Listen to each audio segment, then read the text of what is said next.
Троическое явится покровение, обитель Бог наш, и вековного терпение, возлюблений. Од над 70 пријавени верници, Оливер Стојанов од село Уларци, кој живее во Штип, го извади Светиот крст од водите на река Брегалница во населба 8 ноември.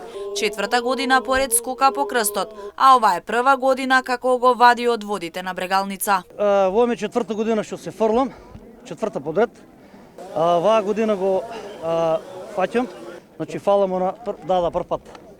Прв пат го фаќам, фала му на Бога, значи беше упорен, вие 3-4 години редовно се фрлам. Голем број верници годинава беа дел од настанот во населба 8 ноември, а голема беше и бројката на пријавени верници кои скокнаа по Светиот крст.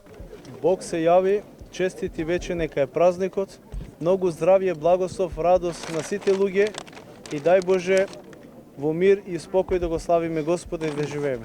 Пораки за здравје, мир, берекет и успешна година посакаа градоначалникот Иван Јорданов, министерот за транспорт и врски Благој Бочварски, како и пратеникот Никола Мицевски. За многу години Бог се јави, нека е берекет, благослов и мир во секој дом, берекет во нашиот град, од година во година да бидеме побројни, да празнуваме, да славиме и нека е за многу години. Сакам да им посакам многу здравје, среќа, успех на сите наши граѓани. Посакувам ова да биде уште еден празник кој што ќе не сплотува, да си подаваме рака и со тоа сум сигурен дека и граѓаните ќе бидат поуспешни и државата ќе оди напред. Посакувам здравје, мир, среќа и берекет во секој дом, да ги негуваме и чуваме традициите, од година во година да бидеме побројни. Според верувањата, оној кој ќе го фати Светиот крст ќе биде среќен и благословен во текот на целата година.